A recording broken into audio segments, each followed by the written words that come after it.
আলাইকুম। ওয়ালাইকুম আসসালাম। নাম কি আপু? আমার নাম সীমা। বয়স কত? বয়স 18। বিয়ে হয়েছে? না ভাইয়া, বিয়ে হয়নি। কি করেন আপনি? আমি মনে করেন এই বাসা বাড়িতে কাজ করি আর কি, বুঝছেন। বুঝতে পারছি। বাসায় কে কে আছে? ফ্যামিলিতে আমার নানি আছে, নানির কাছে থাকি, বাবা মা কেউ নেই। দেশের বাড়ি কোথায়? ওর একটা বোন ছিল, বিয়া দিয়ে দিচ্ছি। হ্যাঁ, দেশের বাড়ি কোথায়? দেশের বাড়ি চাঁদপুরে। প্রিয় দর্শক, চাঁদপুর থেকে যুক্ত হয়েছে আপুর মধ্যে ছোট্ট করে একটা কথা বলে রাখি, যারা যুক্ত থেকে ভিডিও দেখছেন তারা এখনই চ্যানেলটা সাবস্ক্রাইব করবেন।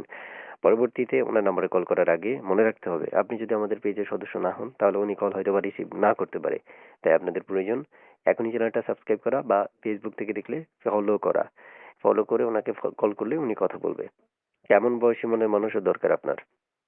ভাইয়া দেখতে যেমনই হোক তাতে আমার অসুবিধা নাই, বুঝছেন। ভালো একটা মনের মানুষ চাচ্ছি, যাতে সে আমারে বিয়ে করে, বুঝছেন। এরকম ভালো মনের মানুষ।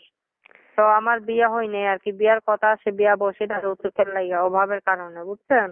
আর কিছু আর কোনো তথ্য দর্শকদের না, উদ্দেশ্যে দেওয়ার মতো আছে কিনা?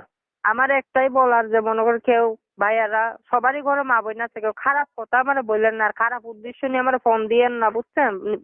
ভালো উদ্দেশ্য নিয়ে ফোন দিয়েন, যাতে আমি ভালো, আমি কোন কেউ প্রতিবেদনের সাথে আসে না, দুঃখের কষ্টের কারণে আসে। আমি খুব কষ্টে পড়ে আসছি। আমি কোনো ব্যবসার জন্য আসিনি ভাইয়ারা, আপনি আমারে কোনো খারাপ কথা কইেন না, বুঝছেন। বুঝতে পারছি। এতটুকুই আমার বলার। প্রিয় দর্শক, শুনতে পেরেছেন আপনারা আপুর মুখের কথা। চাইলে আপুর সাথে এখনই যোগাযোগ করতে পারেন, কথা বলতে পারেন। মন খুলে একে অপরের সাথে কথা বলে নিতে পারেন। ঠিক আছে, ভালো থাকেন আপু। আসসালামু আলাইকুম।